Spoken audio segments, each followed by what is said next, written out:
नमस्कार, आप देख रहे हैं न्यूज टुनाइट। मैं हूं स्वाति रायना। आईआईपी के आंकड़े आज आ गए, लेकिन मई आईआईपी ग्रोथ में जबरदस्त गिरावट दर्ज की गई। वहीं महंगाई के मोर्चे से अच्छी खबर है। तो ऐसे में ब्याज दरों में कटौती की उम्मीद क्या बढ़ गई है? मई में आईआईपी ग्रोथ को जबरदस्त झटका लगा है। आईआईपी ग्रोथ 3.1% से घटकर 1.7% रह गई है। महीना दर महीना आधार पर माइनिंग ग्रोथ 4.2% से घटकर -0.9%, जबकि मैन्युफैक्चरिंग ग्रोथ 2.6% से घटकर 1.2% रह गई है। और इलेक्ट्रिसिटी ग्रोथ की बात करें तो 5.4% से ये बढ़कर 8.7% हो गई है। प्राइमरी गुड्स ग्रोथ 4.6% से घटकर 3.4% रह गई है। इंटरमीडिएट गुड्स ग्रोथ 4.6% से घटकर 0.7% पर आ गई है। इंफ्रास्ट्रक्चर गुड्स ग्रोथ 5.8% से घटकर 0.1% रह गई है। ये तो बात हुई आईआईपी आंकड़ों की, लेकिन महंगाई के मोर्चे पर अच्छी खबर। जून में रिटेल महंगाई दर अब तक के रिकॉर्ड स्तर पर पहुंच गई है। जून में रिटेल महंगाई दर 2.18% से गिरकर 1.54% हो गई। दूध की महंगाई दर 4.56% से घटकर 4.15% हो गई है। शहरी महंगाई दर 2.13% से घटकर 1.41% पर आ गई है। दाल महंगाई दर 19.45% से घटकर -21.92% पर आ गई है। ग्रामीण महंगाई दर 2.30% से घटकर 1.59% हो गई है। साथ ही इस दौरान फलों की महंगाई दर 1.4% से बढ़कर 1.98% हो गई है। खाद्य महंगाई दर 1.28% रही है और सब्जियों की महंगाई दर -16.53% और चीनी की महंगाई दर 8.84% से घटकर 8.74% हो गई है। अब इस पूरे मामले में chief economic adviser Arvind Subramanian ने यह कहा है कि महंगाई रिकॉर्ड लो स्तर पर है, तो इससे दरों में कटौती की उम्मीद बनती है। सुनिए। Clearly, this low number and what it implies about underlying price pressures, as well as the latest data on the IIP, is something that I am sure all policymakers will reflect upon very, very carefully. इस पर हमारे साथ Aditi Nair, principal economist इकरा जुड़ गई हैं। अदिति, आपका बहुत स्वागत है। जैसा अभी अरविंद सुब्रमण्यन भी कह रहे थे, आपको भी लगता है कि आरबीआई पॉलिसी में रेट कट का माहौल बन रहा है? देखिए, जिस तरह से मैं अभी पहले कह रही थी कि इन्फ्लेशन ने अंडरशूट किया है एक्सपेक्टेशंस को, आरबीआई की एक्सपेक्टेशंस को, तो डेफिनेटली हमें ये लग रहा है कि एक 25 बेसिस पॉइंट्स का रेपो रेट कट अगस्त की मॉनेटरी पॉलिसी रिव्यू में आ सकता है। लेकिन अभी भी हमें ये नहीं लग रहा कि एक यूनानिमस डिसीजन होगा, क्योंकि हो सकता है कि कुछ एमपीसी मेंबर्स आगे की तरफ देखें। जैसे मैं अभी कह रही थी, सीपीआई इन्फ्लेशन अगस्त के बाद यही लाइक्लीहुड है कि काफी जल्दी बढ़ेगा, जैसे कि फेवरेबल बेस इफेक्ट हटता जाएगा। तो रेट कट हम एक्सपेक्ट कर रहे हैं, लेकिन ये यूनानिमस नहीं होगा और आगे जाके सीपीआई इन्फ्लेशन की जो बढ़ने की आशंका है, उसकी वजह से हमें ये नहीं लगता कि rate cut second half of FY18 में भी कंटिन्यू होंगे। तो शायद एक फाइनल रेट कट अभी हमें अगस्त की पॉलिसी में दिख सकता है। Thank you so much Aditi हमसे बात करने के लिए। इनफैक्ट इकोनॉमिस्ट बृंदा जागीरदार का ये कहना है कि महंगाई गिरने से रेट कट का स्कोप बन गया है। आरबीआई के पास अभी पॉलिसी स्पेस खुल चुका है, तो आरबीआई उन्होंने जो रिवर्स कर लिया था, अपना जो स्टैंड रिवर्स कर लिया था और अभी न्यूट्रल पे आ गए हैं। अब तक तो ये इंडिकेट कर रहे थे कि शायद यहाँ से बढ़ सकते हैं, लेकिन अभी स्थिति ऐसे बन रही है कि आरबीआई को शायद घटाना पड़े, और घटाने के लिए आरबीआई के पास अब पॉलिसी स्पेस है, क्योंकि इन्फ्लेशन भी कम हो गई है, ग्लोबल क्रूड ऑयल प्राइसेस भी सॉफन हो रहे हैं, कमोडिटी प्राइसेस भी सॉफन हो रहे हैं, और हमारी ग्रोथ जो है, चाहे एग्रीकल्चरल ग्रोथ हो या इंडस्ट्रियल ग्रोथ हो, उसको बढ़ावा देने की बहुत जरूरत है। चलिए आगे बढ़ते हैं। शेयर बाजार में छोटे निवेशकों के भले के लिए सेबी ने इक्विटी डेरिवेटिव पर डिस्कशन पेपर जारी किया है, जिसमें कई सुधारों का जिक्र किया गया है। सेबी की कोशिश है कैसे फ्यूचर एंड ऑप्शंस और कैश का अंतर संतुलित किया जाए। सेबी यह भी तय कर सकता है कि कौन सा प्रोडक्ट किस निवेशक के लिए उपयुक्त है। ब्रजेश मिश्र इस वक्त हमारे साथ इस पूरी खबर पर और जानकारी के लिए है। ब्रजेश, अब ये बताइए कि छोटे निवेशकों को इससे क्या फायदा होगा? देखिए, बाजार में पिछले कई वर्षों में ये एक चरण बढ़ गया है कि वो कैश में सौदे ना करना, यानी शेयर खरीद कर उसको डीमैट में नहीं लेने के बजाय एक तरह से कहेंगे कि सट्टेबाजी का चलन बहुत बढ़ गया है फ्यूचर्स और ऑप्शंस में। और ये चूँकि फ्यूचर एंड ऑप्शंस के जो प्रोडक्ट हैं वो काफ़ी जटिल होते हैं और बहुत सारे रिटेल निवेशकों को समझ नहीं आते। लेकिन क्या होता है कि जो ब्रोकरेज हाउसेस के लोग होते हैं या दूसरे लोग होते हैं, वो उनको कहते हैं कि आप इसमें इतने पैसे लगाइए और इतने कम पैसे में आप इतना ज़्यादा मुनाफा कमा सकते हैं। तो ये मुनाफा कमाने की गुंजाइश होती है, लेकिन उसके मुकाबले उतना ही जोखिम भी होता है। ये जोखिम वाला जो पार्ट है वो आमतौर पर जो इंडिविजुअल निवेशक हैं या ट्रेडर हैं उनको समझाया नहीं जाता और कई बार इस वजह से उनको बहुत भारी नुकसान उठाना पड़ता है। तो सेबी ये चाहता है कि एक तो इस प्रोडक्ट के बारे में अवेयरनेस बढ़े, दूसरी बात यह है कि इसमें ये कौन कौन से लोग इसको खरीद सकते हैं, यानी आपकी हैसियत कम है और उसके मुकाबले आप इतना बड़ा जोखिम ले सकते हैं या नहीं ले सकते हैं। तो एक तो ये तय किया जाए।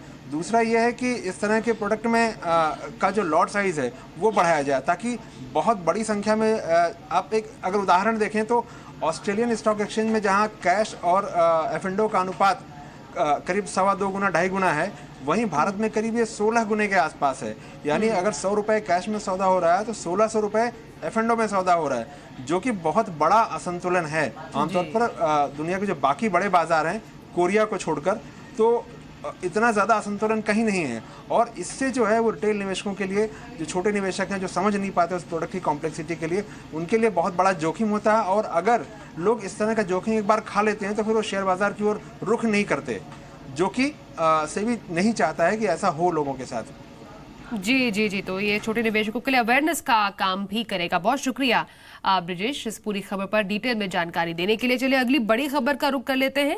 एसआर स्टील और आरबीआई के विवाद पर आज गुजरात हाई कोर्ट में सुनवाई हुई, जो कल भी जारी रहेगी। आज की सुनवाई में आरबीआई ने अपना पक्ष रखा। आरबीआई ने कहा कि एसआर स्टील के साथ किसी तरह का भेदभाव नहीं किया जा रहा है, बल्कि एक प्रक्रिया के तहत एनपीए की समस्या का हल निकालने की कोशिश की जा रही है। और आरबीआई ने यह भी कहा एसआर स्टील रिस्ट्रक्चरिंग प्रक्रिया में कोसों दूर थी, और अगर एसआर स्टील यह दावा करती है कि उसके पास रेजोल्यूशन प्लान पहले से ही था, तब एनसीएलटी में इंसॉल्वेंसी प्रक्रिया के तहत उसकी सुनवाई होगी। इस पर और जानकारी के लिए केतन हमारे सहयोगी फोन लाइन पर मौजूद है। केतन, ये जानना चाहेंगे आज हुआ क्या कोर्ट में, दोनों जो पक्ष है उनकी तरफ से क्या क्या दलील पेश की गई है?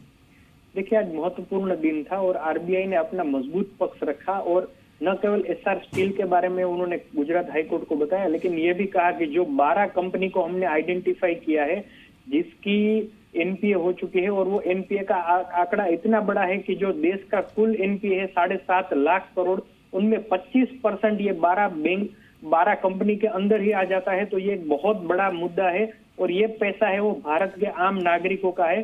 तो आज रिजर्व बैंक ऑफ इंडिया ने ये कहा कि भाई हम कोई भेदभाव एसआर स्टील के साथ नहीं कर रहे हैं, दूसरी कंपनी भी उतनी ही जिम्मेदार है और हमने जो एक प्रक्रिया है उस प्रक्रिया को ही एक हिस्सा बनाकर उनके खिलाफ है वो हम केस आगे बढ़ा रहे हैं।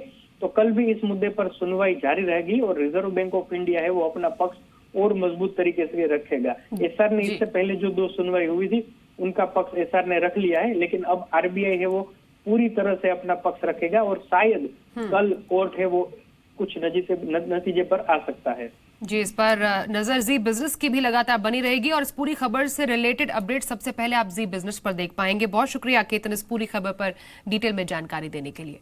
रिजर्व बैंक के गवर्नर उर्जित पटेल आज नोटबंदी मामले में जांच कर रही संसदीय समिति के सामने पेश हुए। इस दौरान उन्होंने नोटबंदी और उससे जुड़े सवालों पर अपनी सफाई दी। सूत्रों के मुताबिक संसदीय पैनल ने आज भी उर्जित पटेल से बैंकों में जमा हुए पुराने नोटों की जानकारी मांगी। पैनल ने उर्जित पटेल से पूछा कि नोटबंदी के दौरान बैंकों में कितने पुराने नोट जमा हुए। इस पर उन्होंने आज भी पैनल को कोई जानकारी नहीं दी। पटेल ने सिर्फ इतना ही कहा कि अभी भी पुराने नोटों की गिनती जारी है। आरबीआई ने माना कि नोटबंदी से पहले 17.4 लाख करोड़ रुपए करेंसी सर्कुलेशन में थी। सूत्रों का कहना है कि पटेल ने बताया है कि फिलहाल 15.40 लाख करोड़ की करेंसी सर्कुलेशन में है। सूत्रों के मुताबिक उर्जित पटेल ने यह कहा कि वो सभी बड़े एनपीए खातों के बारे में जानकारी नहीं दे सकते हैं। फाइनेंस कमेटी संसद के मॉनसून सत्र में नोटबंदी पर अपनी एक रिपोर्ट सौंपेगी। शेयर मार्केट की अब बात करते हैं। आज भी बाजार रिकॉर्ड स्तर पर बंद हुआ। निफ्टी भी पहली बार 9,800 के स्तर पर के पार बंद होने में कामयाब रहा और आखिरी घंटे में बैंकिंग शेयरों में आई जोरदार रिकवरी से बाजार दिन के ऊपरी स्तरों के करीब बंद हुआ। मिड कैप और स्मॉल कैप शेयरों में अच्छी खरीदारी थी। कारोबार खत्म होने पर सेंसेक्स 58 अंक, निफ्टी 30 अंक की बढ़त के साथ बंद हुए। तेल, gas, telecom, bank, NBFCs, liquor और केमिकल शेयरों में सबसे ज्यादा खरीदारी रही। शुगर और आईटी शेयरों पर आज दबाव था। मार्केट के जानकार इस पर क्या कह रहे हैं, सुनिए। तो यहाँ से एक 100 पॉइंट या 80 पॉइंट का एक करेक्शन आने वाले दिन में देखने को मिल सकता है। और इस लेवल से अगर आप देखेंगे तो बैंक निफ्टी है उसमें काफ़ी दिक्कतें आ रही है। बैंक निफ्टी जो है वो 23,750 के लेवल्स को क्रॉस नहीं कर पा रहा है और इसी वजह से मुझे लगता है कि शायद ऐसा हो सकता है कि शॉर्ट टर्म में हम एक करेक्शन देख सकते हैं और इसी वजह से मुझे लगता है कि शॉर्ट टर्म पोजिशनल जो ट्रेड रखते हैं वो बुक कर सकते हैं, बट जो मीडियम टू लॉन्ग टर्म का व्यू रखते हैं वो 9750 या 9740 के करीब करीब लॉन्ग पोजिशंस बना सकते हैं। चलिए एक और अहम खबर का रुख करते हैं। रिलायंस जियो ने सिस्टम में सेंध की बात मान ली है। पहले रिलायंस जियो ने इस बात का खंडन किया था कि उसके उपभोक्ताओं की निजी जानकारियां हैक हुई। रॉयटर्स के मुताबिक पुलिस शिकायत में रिलायंस जियो ने यह गलती मान ली है। आपको बताएं कि मैजिका पी के नाम की वेबसाइट ने दावा किया था कि उसकी वेबसाइट पर जियो के उपभोक्ताओं की पूरी जानकारी है। रिलायंस जियो ने डेटा हैक होने की खबरों का पहले खंडन किया था। हालांकि मैजिका पीके का दावा था कि उसकी वेबसाइट पर जियो के 1 करोड़ 20 लाख उपभोक्ताओं के नाम, mobile number, email ID, circle, SIM activation date और आधार नंबर भी उपलब्ध है।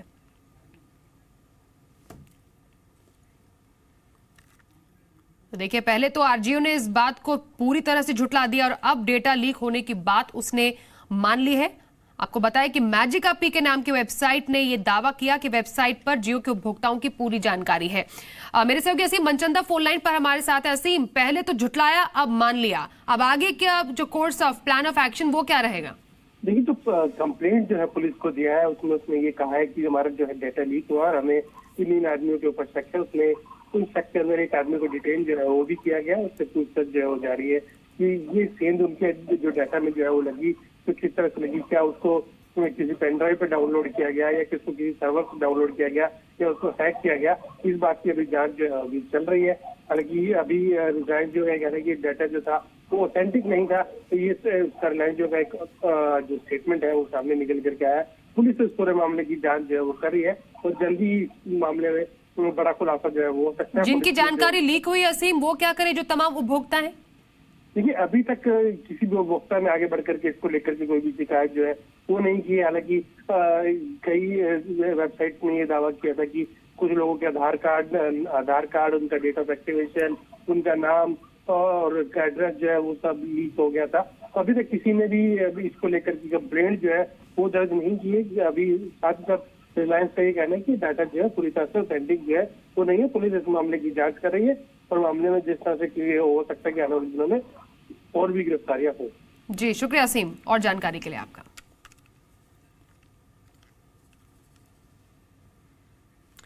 प्रधानमंत्री नरेंद्र मोदी ने जीएसटी पर मुख्य सचिवों को एक बड़ा टारगेट दिया है। पीएम ने कहा कि 15 अगस्त तक सभी व्यापारियों का जीएसटी में रजिस्ट्रेशन हो जाना चाहिए।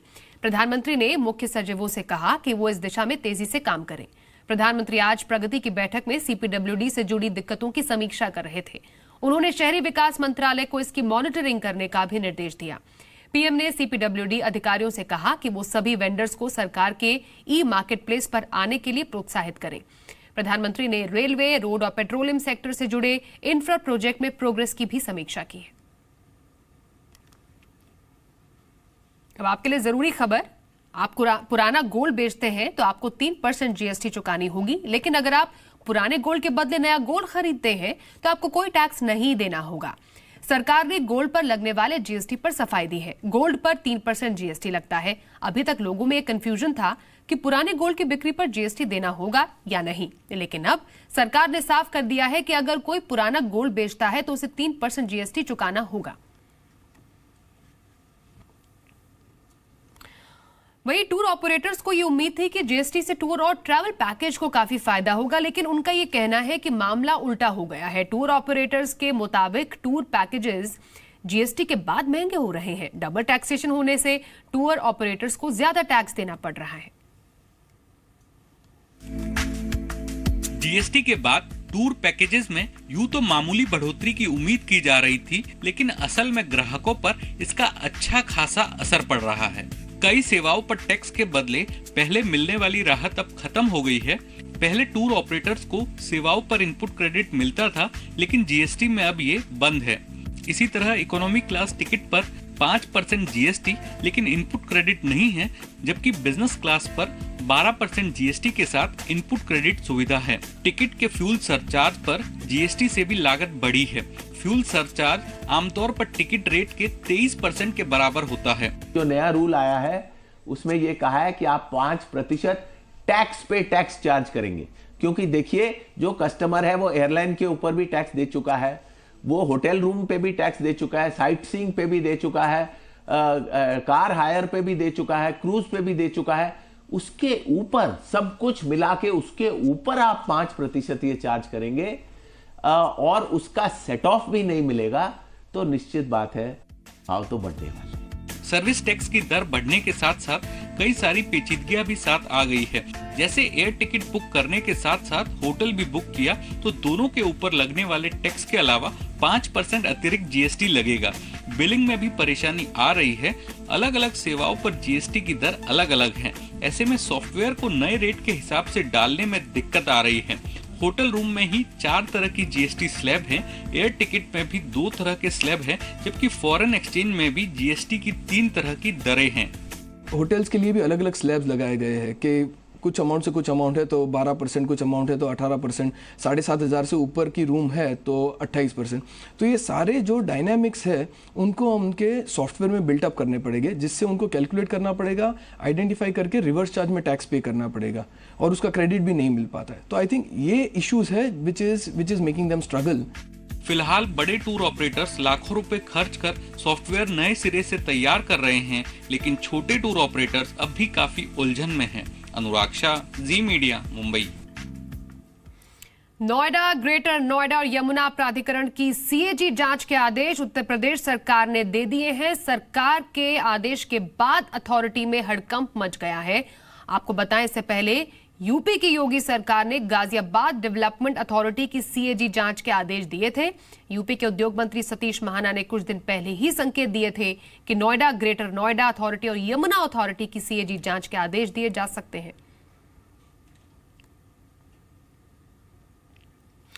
आइए अब आपको दिखाते हैं कि कैसी है देश की पहली सोलर ट्रेन, इसमें बैठने का एक्सपीरियंस कैसा है। और इसी 10 कोच की ट्रेन का जायजा लिया है हमारे संवाददाता ब्रह्म प्रकाश ने। भारतीय रेलवे देश की ऐसी पहली ट्रेन शुरू करने जा रहा है जिसमें सोलर एनर्जी से जनरेट होने वाली ऊर्जा का इस्तेमाल लाइट जलाने के लिए अंदर और पंखे के इस्तेमाल के लिए किया जाएगा। ये हम आपको जो ये बता रहे हैं, ये पहली ट्रेन इस तरह से तैयार की गई है। हालांकि डेमो ट्रेन है जो दिल्ली एनसीआर इलाके में चलेगी। इसके हर कोच पर सोलर पैनल लगाए गए हैं ऊपर जो उसके टॉप पर, और इससे जो भी बिजली जनरेट होगी उसका इस्तेमाल पंखे चलाने और लाइटिंग के लिए किया जाएगा। आपको जो ये पंखे चलते हुए दिख रहे हैं, फैन चलते हुए दिख रहे हैं, इन सब में सोलर एनर्जी का इस्तेमाल हो रहा है और उससे ये पंखे चलते हैं और जो लाइट है वो भी सोलर एनर्जी से लाइट जल रही है। खास बात यह है कि इसमें खास तौर पर कम वोल्टेज वाली ट्यूबलाइट का इस्तेमाल किया गया है और कम वोल्टेज वाले फैन का इस्तेमाल किया गया है, जिससे ज़्यादा बिजली की ज़रूरत नहीं पड़ती है। रेलवे का इरादा है कि आने वाले दिनों में जो लंबी दूरी की गाड़ियां हैं उनमें भी सोलर एनर्जी का इस्तेमाल होगा। कैमरामैन जेडी के साथ ब्रह्म प्रकाश दुबे, जी मीडिया, दिल्ली। अगर आप विंडोज फोन इस्तेमाल करते हैं तो आपके लिए फोन बदलने का वक्त आ चुका है। दरअसल माइक्रोसॉफ्ट ने ऐलान कर दिया कि अब से विंडोज फोन के लिए अपडेट नहीं मिलेंगे। ये पूरी रिपोर्ट देखिए।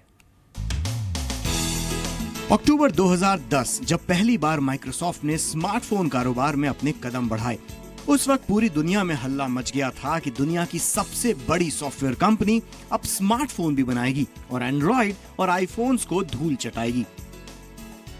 लेकिन अफसोस ऐसा दिन कभी आया नहीं। विंडोज फोन का सॉफ्टवेयर काफी अच्छा था, माइक्रोसॉफ्ट ऑफिस, स्काइप जैसी बेहतरीन सर्विसेज के साथ आता था। 2013 में माइक्रोसॉफ्ट ने नोकिया को भी खरीद लिया, लेकिन ये सारी कोशिशें कंज्यूमर्स के दिल में जगह नहीं बना पाई और अपने सबसे बेहतरीन दिनों में भी विंडोज फोन 2% से ज्यादा स्मार्टफोन बाजार पर कब्जा नहीं कर पाया। आज हालात ये हैं कि स्मार्टफोन बाजार में विंडोज फोन का शेयर 1% से भी कम है। माइक्रोसॉफ्ट ने आखिरी विंडोज फोन 2 साल पहले लॉन्च किया था और आज माइक्रोसॉफ्ट ने ऐलान कर दिया कि स्मार्टफोन के धंधे को वो अब अलविदा कह रही है। सबसे बड़ा सवाल, अगर आपके पास विंडोज फोन या फिर माइक्रोसॉफ्ट लूमिया जैसा कोई हैंडसेट है तो अब उसका क्या होगा।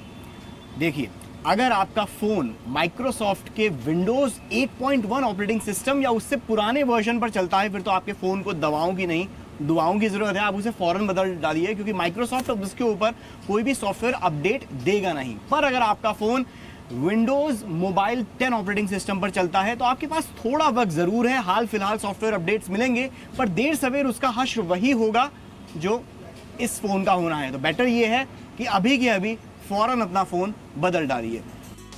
स्मार्टफोन कारोबार से हटने का माइक्रोसॉफ्ट की इमेज पर तो असर पड़ेगा, लेकिन कंपनी की सेहत पर उतना असर नहीं होगा। इसकी वजह है माइक्रोसॉफ्ट के 2 सबसे बड़े कमाऊ सॉफ्टवेयर ऑफिस स्वीट और विंडोज ऑपरेटिंग सिस्टम अभी भी मार्केट लीडर हैं। वहीं माइक्रोसॉफ्ट के सर्फेस लैपटॉप्स भी अच्छा परफॉर्म कर रहे हैं, जो इस नुकसान की भरपाई करने में मदद करेंगे।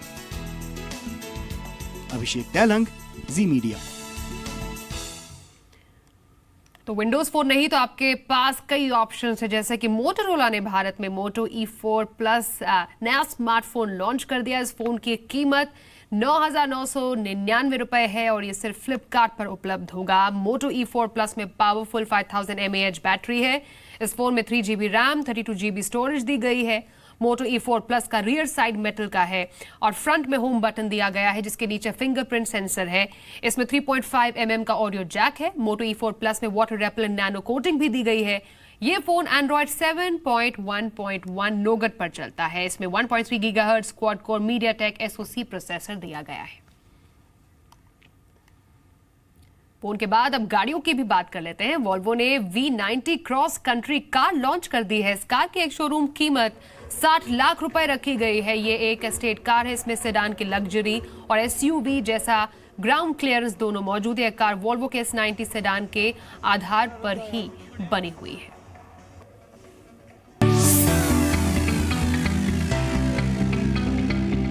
V90 क्रॉस कंट्री का डिजाइन मार्केट में मौजूद किसी भी गाड़ी से बिल्कुल अलग है। वॉल्वो V90 क्रॉस कंट्री है मिक्स, एक सेडान और SUV कार। हेडलाइट से लेकर सी पिलर तक वॉल्वो V90 क्रॉस कंट्री बिल्कुल वॉल्वो की S90 जैसी लगती है। V90 का आखिरी हिस्सा है जो इसे मस्कुलर और SUV लाइक स्टांस देता है। V90 देखने में बेहद लंबी लगती है और इंडियन मार्केट में मौजूद किसी भी गाड़ी से बिल्कुल अलग।